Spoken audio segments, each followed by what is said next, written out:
ซื้อจาก2 ล้าน2,400,000ต้นที่บ่โดยสีเขียวสีส้มสีผ้าเนาะเปิดคลิปเปิดภาพมาบัดนี้ก็อยู่บ้าน2ของน้องอาเจียงอีกคือเก่าคือเดิมพี่หน่อยเนาะบ้านเพิ่น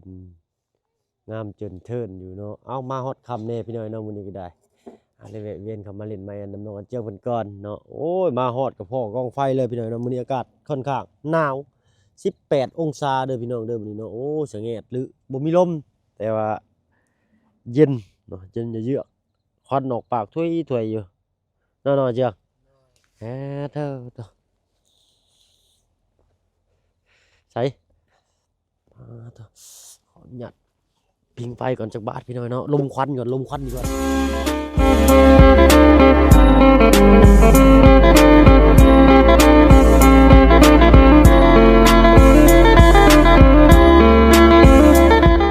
นาะเท่าเพิ่งกับทักทายเด้อพี่น้องเด้อเนาะกับทักทายสบายดีผู้ใหญ่ใจดีและก็ FC เบิร์ดทุกท่านที่เขามาหามาชมช่อง YouTube บ่เพิ่งเคยหลายคือเก่าเนาะหลังจากแล้วเวียกแล้วงานทางทีมงานเฮาก็ขึ้นมาสู่เวียกสู่งานนี่คือเก่าพี่น้อยเนาะลายมือเด้อน้องเจิงเนาะไอ้จักมือเด้อไอ้มือนี่4 มือฮอดบ่4-5 มื้อ4-5 มือเนาะโตพี่น้อยเนาะห่างหายกันไปหลายมือเติบ2อีก2เป็น4มือคันหัวพี่น้อยเนาะยังนี่มันโดยมันหรือเผือกมันแซ่บนะมันอ้ายว่าเผือกอ้ายว่าโดยเผือกพี่น้อยเนาะบ่เป็นมันเนาะเผือกทางบ้านน้องจะเอิ้นมันไปเอามาใช้ชื่ออยู่จักเบาเสียงซื้อเสียงซื้อมาฝากเผือกหัวน้อยพี่น้อยเนาะโดยคันได้ตัวนี้กันบ่สุกนี่น้องโดเด้ยคันมันบ่สุกคันมันสุกโอ้มีแห้งอยู่ถึกไฟพี่น้อยเนาะมันเผือกมันมีเผือกหัวใหญ่หนึ่งเผือกหัวใหญ่มุกกินแซ่บโดย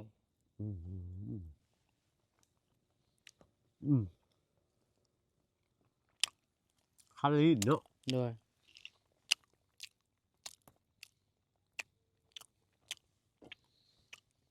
ต้องซ้อนผลไปอันเป็นนอนมันไปเฝ้ามันไปนอนเฝ้ามันไปนอนมันเจ็บล้างแล้วโดยเนาะเพิ่นกลแล้วเพิ่นสิไปนอนได้พี่น้อยเนาะไปเฝ้าโดยเอาเนาะมื้อนี้คือสิเมื่อยแฮงจ้างได้โดยได้เท่าไรไปขึ้นกล้วยบ่นี่ได้150,000แบบหัวหน้ากล้วยหันเติมให้กล้วยจุนเทินรถ6 ล้อมันลายเพิ่นเลยเพิ่มขึ้นได้อีกเนาะโดยลายประมาณ12 ต้นปอจนบ่กล้าอยู่อยู่เทิงจักคนขึ้นได้เนาะ6 คน12 ต้นโดยแบบลายลี6 คน12 ต้นตกคนละ2 ต้นพอขึ้นกล้วยคนละ2 ต้นพี่น้อยเนาะพี่ดูรถ6 ล้อซุ่มจนเทินอยู่กินข้าวกินนอนมันร้อยโดยกินแล้วได้ยังกินข้าวแรงมื้อนี้กินหมกปลาไอ้กินมุกปลาคือกันได้ก็ได้โดยอยู่บ้านชื่อบ้านดงโอ้มุกก็10,000ชัดไป2 มุกพี่น้อยเนาะโดยอิ่มกับหม่องปิ้งได้บ่นี่เนาะโดยปิ้งอีกจักหน่อยคือสิครับอุ่นมีแห้งยาวๆพี่น้อยถึกไฟโอ้บัดยามมันสิงอบัดยามขี่รถกลับเมืองห้องเด้อบัดนี้เด้อโดยถึกลมบ่โตหอมควันไฟเล่นเบิ่งง่ายบ่ก่อนสิหอมควันไฟเป็นได้น้องพลักเพิ่นบ่สบายบ่น้องเดือนใดเป็นปกติคือว่าเห็นไห้อยู่กี่ดิมันให้มันก็ตื่นนอนเพิ่นก็ตื่นนอนโดยเอาใส่เสื้อแขนยาวส่งแขนยาวให้ลูกเด้อล่ะเด้อโดยเพราะว่าช่วงนี้เด็กน้อยเป็นหวัดเป็นไอไงโดยเด็กน้อยเป็นลำบากแท้ๆพี่น้อยเนาะเพิ่นให้เฮาบ่ฮู้ว่าเพิ่นเป็นหยังนะเพิ่นเจ็บบ่ได้เฮาก็บ่ฮู้นะคือลูกว่าเพิ่นเป็นเนาะลำบากคือเมื่อยบ่ลำบากพี่น้องมันลำบากตอนที่ว่าลูกเจ็บแล้วเฮาบ่จักสิช่วยลูกแนวใดหั่นน่ะได้แต่ให้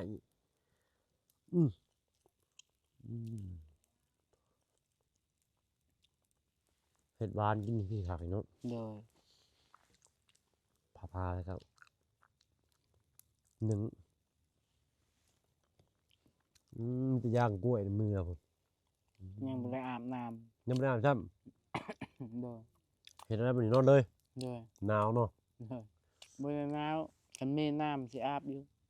น้ำบ่มี แต่น้ำในทางหมดแล้ว เขาจะไปเปิดน้ำเพิ่นยามคืนมันก็รบกวนเพิ่นเนาะ โดย กลางเว้นนี่เปิดไว้บ่ได้บ่ จักแหละเมียอยู่เฮือนเราบ่เปิดเลย เพิ่นยากลูกยากหยังเนี่ยเนาะ โดย ทั้งมีจักใบเนาะเจียง ทางน่ะ แม่นแหละ หนึ่ง ใช่คือได้ยินว่าอันอยากไปทางหญ้าบ่ โดย หา จัก เงิน มื้อแล้วคันไทยใช่คนทางเนี่ย ใช้มือเอาบ่ แม่นแหละ จักแล้วทางใช้มือ ทางจังใดมันก็บ่แล้ว แบบเอาหาเงินแบบนี้อยากได้จักนั่นแหละ ซื้อจักรในเวียดจักรในเวียด ชื่อจักมันคือน้องซ้อนเพิ่นบ่ บ่แม่นน้องสอนมันจักรนั้นมัน จักตัดหญ้าได โดยมันบ่แพ้ตัวนั้น จักตัวได้ซะ จักรอยู่เวียดนั่นแหละได้ในใจเฮาอยากได้ก็จักรในเวียดนั่นครับแบบจักรนั้นมันน้ำมันมันประหยัดอีก มันก็ซื้อมันจากห้านเวียดนั่นแหละนี่ก็ได้ โดย นั่นแหละเฮาไปแก่กล้วยไปขึ้นกล้วย เก็บเงินไปซื้อ เก็บ จัก เงินโดยอยากซื้อจักรอยากซื้อจักร2 ล้าน2 ล้าน4 ตอนที่บ่ โดย สีเขียวสีส้ม สีผ้าเนี่ย อ๋อสีฟ้า โดยสีผ้าสีเขียวสีแดงก็มีมัน อ่ะตัวของลูกซ้อนนี่ยังจักน้อยบ่ โดยจากน้อย 2 ล้านปลายเลยตัวนั้นเนาะ2 ล้าน1เนาะ จากอยู่เวียด2 ล้าน4นี่โอ้ยให้เฮาใส่มันแห้ง นี่ในบ้านดงนี่ก็มีเหมือนบ่ มีแต่อาหารจีนขายมันบ่ถูก มันขาย1นี่1นี่แพง2นี่จักแบบมันบ่แม่นของแท้เฮาบัดซื้อมาอยากใส่แล้วอยากใช้ดน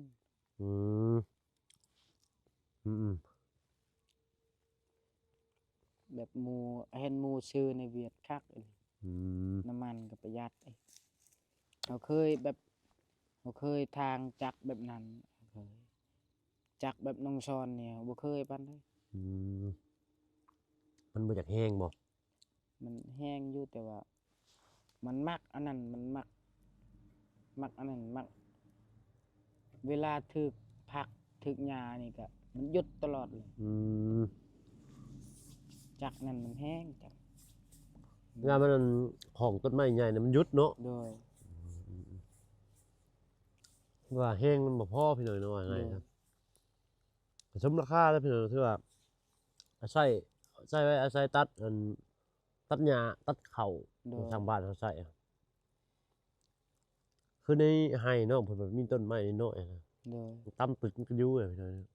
ซื้อจักในเวียดเฮาประกอบเองเลย เฮาใส่เอง ประกอบเป็นบ่เจ้า เป็น โอ้ขันปากได้บัดนี้ ค่อยก็เคยแปลงจัก แปลงเป็นบ่เจ้า โดย เก่งอยู่เด้อพี่น้อยเนาะ เฮาเห็นตอนนั้นเฮายังน้อย พอเฮาทางสวน จักเฮาเพแล้วก็ไปแปลงอยู่เวียดเฮาเบิ่งเอา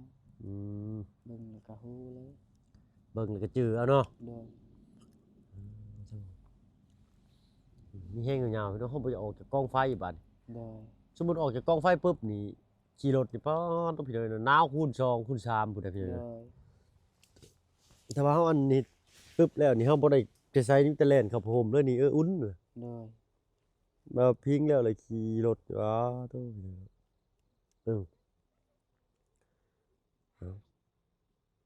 ขึ้นมามื้อนี้พ่อด่าน โดย อยู่บ้านแก่งกี้เอ้ยจอดท่าจนฮอด4 โมง 5 โมงครึ่ง เขาบ่ให้ไป แม่นจอดตั้งแต่4 โมงจนฮอด5 โมงครึ่งจังได้มา โดย ได้เนาะรถนั่นแหละเนาะมันผสมบูรณ์แบบปานใดก็เลยต้อง ลบๆลีๆเด้ โดย แล้วตอนแรกเขาก็บ่ได้คิดว่าสิซื้อมาใช้อยู่พี่น้องเนาะซื้อแต่ว่าขี่เฮ็ดเวียกเฮ็ดงานในบ้านเงินทำบ่หลายเนาะ20,000กว่าเนาะอ่าบ่แม่นรถมาเลย์บ่แม่นรถเวียดได้พี่น้องเป็นของไทย Honda ของไทยเลยเนาะก็เลยแบบซื้อมาใช้ขี่ในบ้านซื่อๆพี่น้อยเนาะขี่ไปเวียกไปงานแถวบ้านน่ะบ่เป็นหยัง โดย อันนี้คือเอาข้ามเมืองมาจากเมืองอันนี้เนาะ โดย แล้วก็ระวังเอาเจ้าของเองนั่นแหละพี่น้อยเนาะคือรถอยู่พี่คือกันนี่เนาะที่ว่าเฮาซื้อให้อันนั้นแหละขี่ได้แถวนี้เนาะไปเวียกไปงานแถวนี้ลงเซโปนได้แต่ว่าเจอด่านก็ต้องหยุดคือกันนั่นน่ะก็เนาะ โดย ขี่ไปขี่มาได้พี่น้อยเนาะอาศัยว่าราคามันถูกเขาจับต้องได้เนาะอาศัยว่าบ่ได้ขี่ข้ามเมืองข้ามแขวงคือทางบ่เพิ่งขี่ โดย อันนี้บ่เพิ่งขี่ข้ามเมืองเลย โดย มาแต่เมืองจำพรอุทุมพร โดย เมืองก็เมืองอัศพรเมืองพีนพูด3-4เมืองโอ้ยหลายเมืองพี่น้อยเนาะเพิ่งอะไรบ่ถึกเนาะหลายเมือง3-4เมืองพุ่นแหละเนาะผ่านมานี่ตึ้มมา โดย เซโปนเมืองพีนเมืองเซโปนได้พี่น้อยเนาะเนี่ยเมืองเซโปนแขวงสะหวรรณเขตเป็นเมืองเซโปนมาแต่อุทุมพรแล้วก็อาสาพรอุทุมพรนี่อยู่เซลซิโนอาสาพรนี่อยู่ดงเห็นขึ้นมาแล้วก็เมืองพะลานแล้วก็เมืองพีนแล้วก็เมืองเซโปนผูก โดย 3-4เมืองเนาะ โดย โอ้ยพี่น้อยเนาะก็ถือว่าสมบุกสมบันนะก็ถือว่าดวงดีเติบแหละพี่น้อยเนาะถ้าว่าเฮาเจ็กด้านทุกอย่างก็มีแต่ขอนายเพิ่นก็เสียเงินนั่นแหละพี่น้อยเนาะเทื่อละ100 200เทื่อละ200ต่ำแล้ว โดย 200 บาทเป็นเงินบ้านเฮาก็100,000 120,000 150พู้นแหละพี่น้อยเนาะเฮ็ดได้ซะมันบ่มีเนาะ โดย อืม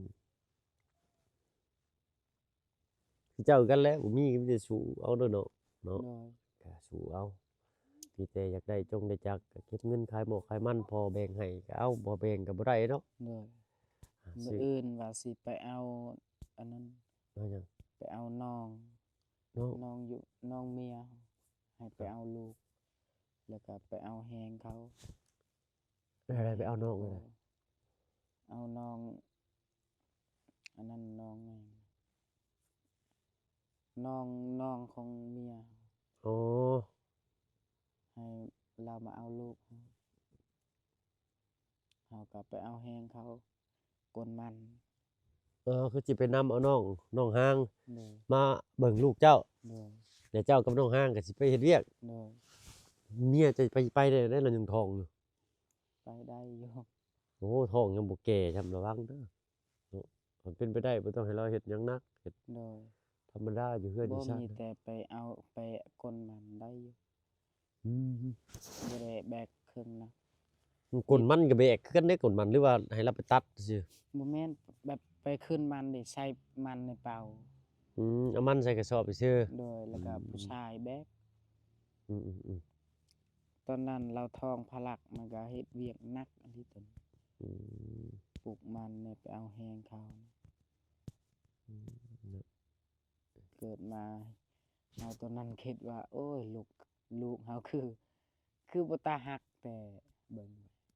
อืม บัดใหญ่ขึ้นมาเฮาก็ดีใจแล้ว ลูกออกมาคือบ่เป็นตาหัก โดย แบบใหญ่ขึ้นมาเป็นตาแพง โดย เอ้าเนาะเด็กน้อยฮะก็ออกมาสิให้เป็นตาแพงโลดก็บ่ได้แล้วเนาะบางคนก็เป็นตาแพงบางคนก็ แต่ค่อยก็ฮักแพงลูกตอนเรายังน้อยเฮาก็ฮักแพง เหนื่อย ตอนนั้นแบบเมียเฮาอยู่กรรมแล้วก็ลูกให้อยู่เฮือนแบบย่านอันนั้นย่านไก่ขึ้นตอดตา เออ เฮาเบิ่งคู่มือเลย นั่นไกลขึ้นต่อตาน้องพลัก ฮักเราฮักแพง น้อยเนาะลูกไปก็หักหมดแล้วน้องเอ้ยธรรมดาแหละสัตว์สาราสิ่งคือกัน โดย มันหักกันแพงลูกมันได้มนุษย์เฮานี่แฮงที่หนึ่งแล้วแหละ โดย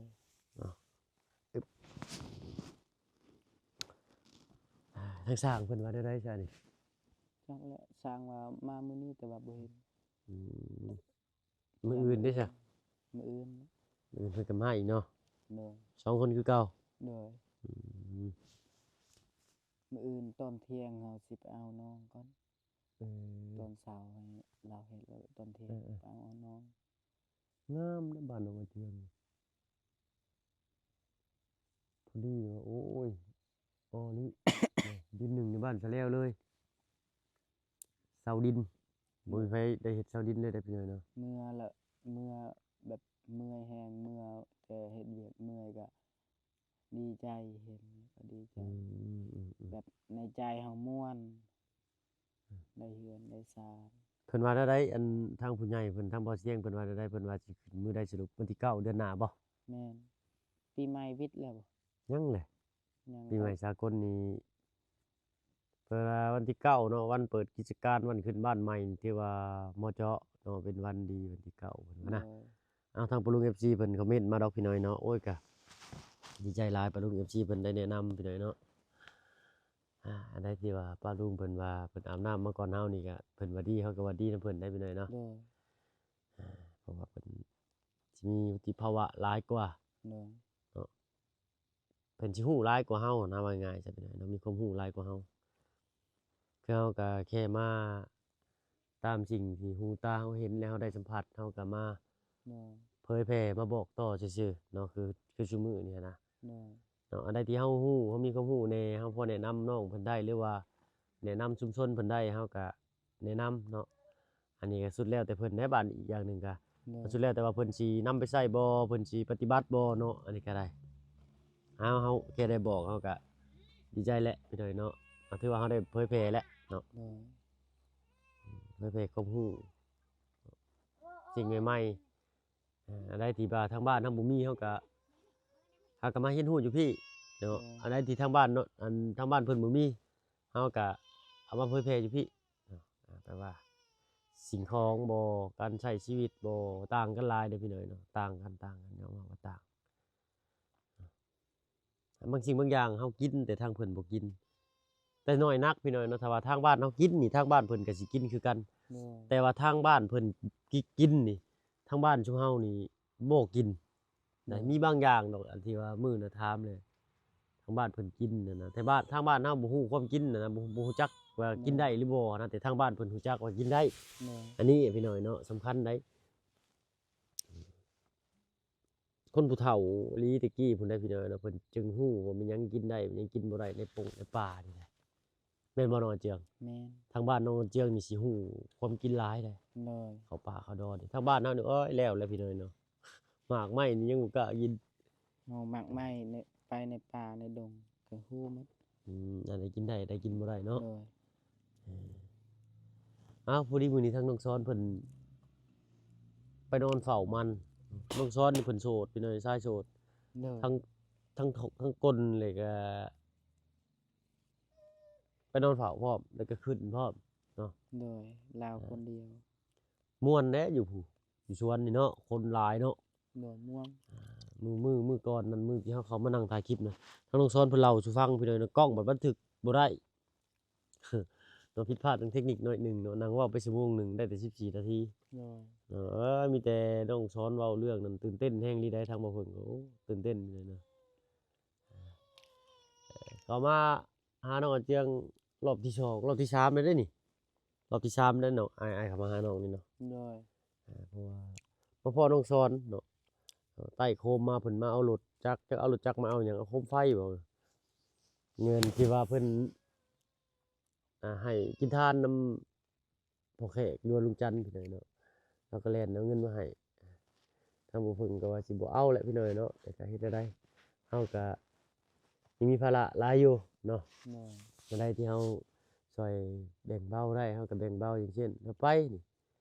หาซื้อนั่นซื้อนี่ไปสู่ไปต้อนเพิ่นเนาะเฮาก็ต้องใช้เงิน โดยน้องสอนให้แล้วอะ น้องซ้อนเพิ่นหายแล้วเจ้าบ่ฟ้าวก็ได้น้องเอ้ยเนาะ ได้ ยันว่าสิฟ้าวให้อ้ายบ่เป็นหยังมันแจ้งหูแจ้งตาก่อนอ้ายเข้ามาก็มาเล่นมาแอนนี่แหละ โดย เนาะมาหาเยี่ยมยามซื่อๆเนาะอีกอย่างหนึงก็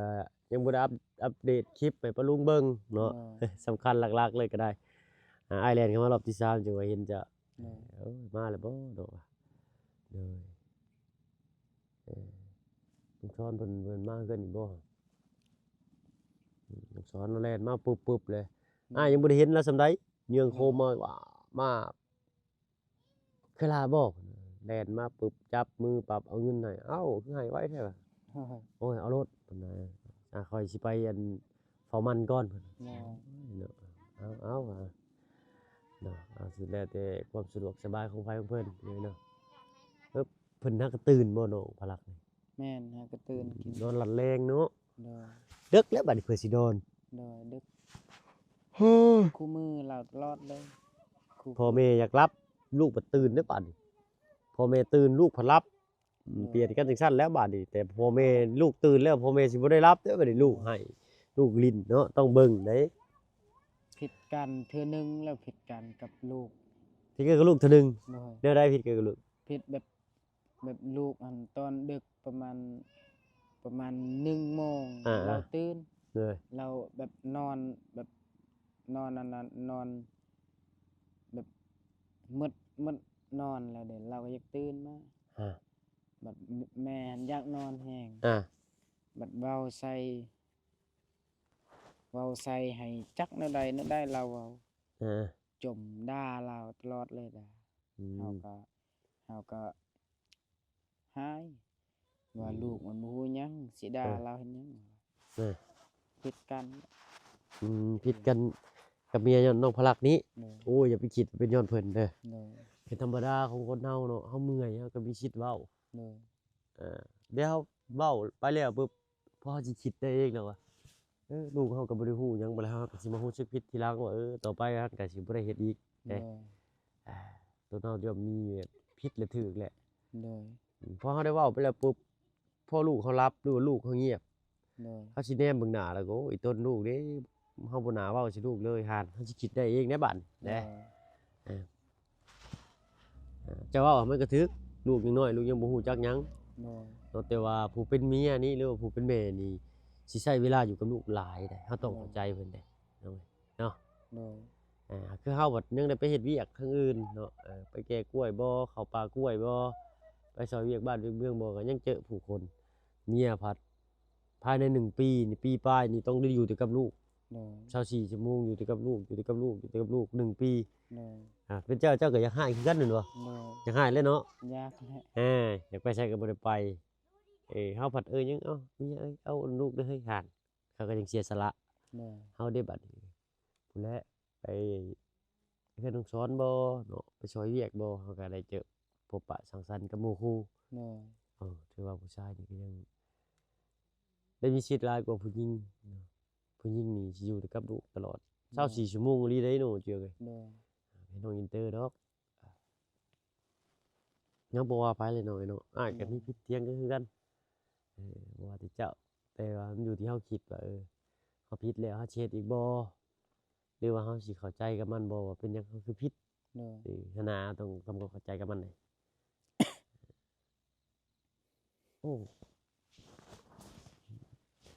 คืนนี้ก็น้องอินเตอร์ลุกขึ้นมาให้ถ้าว่าเมื่อก็ถ้าว่าบ่เพิ่นยังบ่นอนนี่มันเอาลูกได้พี่น้องอยู่กับลูกได้ โดย เพราะว่าน้องอินเตอร์สิติดเด้ให้ก็ถอยหลังยาวๆมาให้พ่อกอดแล้วก็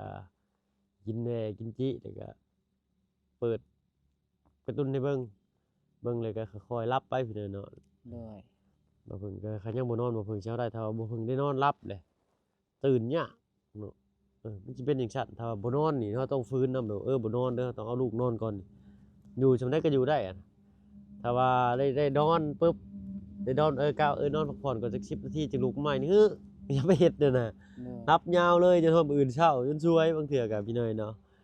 สิเป็นคนนอนเลิกว่าง่ายๆซะแต่ว่ามีเหตุจำเป็นปุ๊บ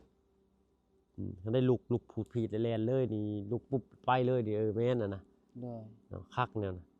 ถ้าลุกขึ้นมายังอยู่บ่นอนจังได๋จังไปนี่โอ้เฮงบ่ได้นั่นน่ะต้องลุกมาปุ๊บไปโลด โดย บ่ต้องคิดหยังไปก่อนจะไปคิดทีหลังพี่น้อยเนาะจริงๆบ่อยากนอนอันนี้เป็นความส่วนตัวของบ่เพิ่งพี่น้อยเนาะเป็นแบบว่าความคิดเห็นส่วนตัวของบ่เพิ่งพฤติกรรมของบ่เพิ่งผู้เดียวเด้อพี่น้องเด้อเนาะบ่เกี่ยวกับพฤติกรรมไปได้แบบนี้เนาะ โดย แล้วเจ้าก็จะไปเฮ็ดคืออ้ายได้ เนาะมีแต่อันใช้ชีวิตปกติจังเลยเด้อ โดย ให้เอามาบอกเล่าสู่ปะลุง FC นี่ก็เจ้าฟังซื่อเนาะ โดย เนาะก็คือสิเลิกเติบเลยประมาณทุ่มกว่าเราจะเป็นทุ่มหนึ่ง โดย ตามเบิ่งนี่นะเอาโทรศัพท์ก็จักได้หรือบ่ได้สิรอดเลยหรือบ่รอดเบิ่งไปเจาะมึงก่อนเด้อ ปวดขาเลยเด้ออาเจียงเอ้ย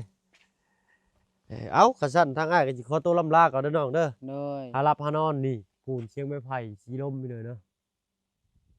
โอ้ยลมต้องหนาววิวีเนาะหนาวเลย โดย มื้ออื่นไปใช้มื้ออื่นเนาะ มื้ออื่นยันอยู่กับสร้าง อยู่กับสร้างอ๋อซอยเวียกเพิ่นพี่น้อยเนาะโอ้เอาคันซั่นมื้ออื่นเด้อปะลุงเด้อเนาะทางบ่เพิ่นสิมาอัปเดตบ้านช่องเฮือนชาน้องอาเจียงอีกเทื่อหนึงก็แล้วกันตอนนี้มืดค่ำมืดหูมืดตาเลยไปหาผักเช้าก่อนบัดนี้เนาะพอกันคลิปหน้าสำหรับคลิปนี้ทางบ่เพิ่นกับน้องอาเจียงขอตัวลาแล้วพี่น้อยเนาะ โดยสบายดี โอ้ยสบายดีเนาะอ่ะตื่นมาน้องมามื้อแรงถึงเลขอีกเด้อสิได้อันพอได้ตื่มจักตัดหญ้าให้จ้ะ พี่น้อยเนาะบ่ได้ชื่อก็จะถึกว่าซั่นซะเนาะพี่น้อยเนาะพอๆคลิปหน้าสำหรับคลิปนี้ถ้าบ่เพิ่นเคยละขอตัวลำลาแล้วพี่น้อยเนาะอยู่ดีมีแฮงเบิดสุขทุกคนที่เข้ามารับชมช่อง YouTube บ่เพิ่นเคยหลายคือเก่าเนาะไปสบายดีจ้ะ